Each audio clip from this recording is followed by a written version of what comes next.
Hello everybody, welcome back to Kingdom of Learning. So this video is very important because here in detail we are going to discuss what is the possibility of 9th cutoff. कि 9th cutoff आएगी या नहीं आएगी, उसकी कितनी possibility है, और अगर आएगी तो क्या उसमें मूवमेंट अलाउड होगा या नहीं होगा. क्योंकि बहुत सारे बच्चे ऐसे हैं जो अभी तक परेशान हो रहे हैं कि उन्होंने ऐसे ही किसी भी कॉलेज में एडमिशन ले लिया था और अब वो उसको चेंज कराना चाहते हैं, तो क्या वो ये कर पाएंगे या नहीं कर पाएंगे. तो लेट्स स्टार्ट द वीडियो. तो सबसे पहले हम बात कर लेते हैं 9th कट ऑफ आएगी या नहीं आएगी. तो अगर आप उसमें मेरा ओपिनियन जानना चाहते हैं तो आई विल से कि आई थिंक कि 9th कट ऑफ आएगी. क्यों आएगी, उसके पीछे क्या लॉजिक है, वो भी हम डिस्कस कर लेते हैं. क्योंकि अगर हमने आपने पिछली 2-3 वीडियोस को छोड़कर जो मैंने वीडियो अपलोड किया था वेकेंट सीट्स वाला दिल्ली यूनिवर्सिटी का, अगर आप उसको चेक करेंगे तो उसमें आपको देखने को मिलेगा कि बहुत सारे कॉलेजेस में जनरल कैटेगरी की, अनरिजर्व्ड कैटेगरी की भी सीट्स वेकेंट हैं. तो अगर उन सीट्स को फिल करना है जनरल कैटेगरी में, मींस रिजर्व्ड वालों को तो वो एडमिशन देंगे नहीं. रिजर्व्ड वाले जो बच्चे हैं वो तो ऑलरेडी ही मींस उनकी सीट्स इतनी खाली हैं कि 3rd स्पेशल कट ऑफ भी निकाल दिया तब भी वो सीट्स फिल नहीं हो रही हैं. और रिजर्व्ड कैटेगरी वाले बच्चे हैं उनमें एडमिशन नहीं ले रहे हैं, और जो अनरिजर्व्ड कैटेगरी वाले बच्चे हैं वो अभी तक वेट कर रहे हैं कि उनको कब मौका मिलेगा. तो most probably 9th cut off आनी चाहिए. मींस जहाँ जिस कॉलेज में अनरिजर्व्ड कैटेगरी की सीट्स वेकेंट हैं, डेफिनेटली वो कॉलेजेस उनके लिए एक कट ऑफ रिलीज़ करेंगे. तो अब यहाँ पर आपके मन में ये भी आएगा कि यूनिवर्सिटी ने तो बोल दिया है कि there will be no further cut offs. तो यूनिवर्सिटी ने तो पहले 4th कट ऑफ के बाद भी बोल दिया था कि 5 कट ऑफ्स ही आएंगी इस बार. तो उसके बाद लेकिन और कट ऑफ्स आती रही, 6th आई, 7th आई, फिर 8th भी इवन आई कुछ कॉलेजेस में. तो अब आपने क्या करना है कि मींस तो इसी से हमें मींस होप बढ़ती है कि 9th कट ऑफ भी आएगी जनरल कैटेगरी के लिए. और उसके लिए आप सिर्फ एक, अगर आप अपने आप को तसल्ली देना चाहते हैं तो आप अपनी वेकेंट सीट्स वाले नोटिस पे जाकर देख लें कि कौन से कॉलेज में आपके कोर्स की अनरिजर्व्ड की कितनी सीट्स वेकेंट हैं.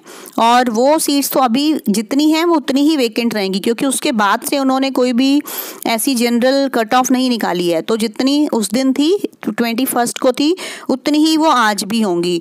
तो उसके बाद अब क्या होगा कि जैसे ही सारे एडमिशन्स क्लोज हो जाएंगे, जनरल कैटेगरी का तो कुछ हो ही नहीं रहा. मींस स्पोर्ट्स का चल रहा है एडमिशन, ECA का चल रहा है, CW का ऑलमोस्ट हो चुका है क्लोज. अब उसमें 4th अलॉटमेंट के बहुत कम चांसेस हैं.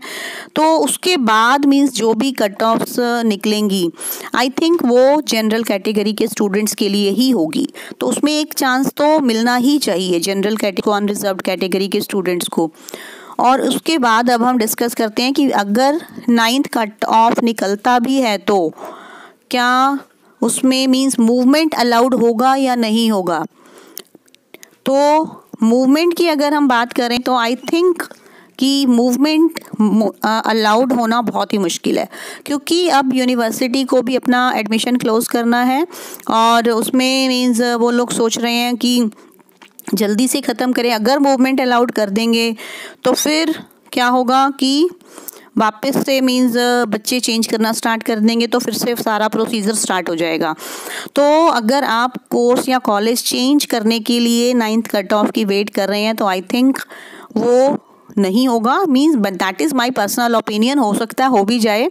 तो मींस आई विल विश कि हो जाए. अगर आपको जो आपके मन में है वो मिल जाता है तो बहुत अच्छी बात है, everybody will be happy. But if we means analyse this, तो आई थिंक कि अगर 9th कट ऑफ आती भी है तो वो सिर्फ फ्रेश कैंडिडेट्स के लिए ही आएगी. मींस जिनके मार्क्स बहुत कम हैं, जनरल कैटेगरी के बच्चे, और जो अभी तक कहीं भी एडमिशन नहीं ले पाए हैं, तो आई थिंक कि वो उन्हीं के लिए ही ओपन होगी. तो उनके लिए भी अच्छी बात है कि मींस इट्स नॉट पॉसिबल कि हर बच्चा 95 से अबव ही लाए. तो बहुत सारे बच्चे ऐसे भी होते हैं जिनके 70s में मार्क्स आते हैं, 60s में आते हैं. तो they also have the right to get admission. तो उनके लिए एक ओपनिंग होनी चाहिए. तो बहुत सारे बच्चे तो इवन ऐसे भी हैं जिनके 80s में हैं, वो भी कहीं भी एडमिशन नहीं मिल रहा उनको. तो this is very bad on the part of university. और अब इसमें क्या कहें कि यूनिवर्सिटी की कोई गलती ही नहीं है. अब बच्चों के मार्क्स ही इतने आ जाते हैं तो उनको कट ऑफ्स भी उसके अकॉर्डिंग ही निकालनी पड़ती हैं. और मार्क्स अच्छे आना तो अच्छी बात ही है, but it definitely increases competition.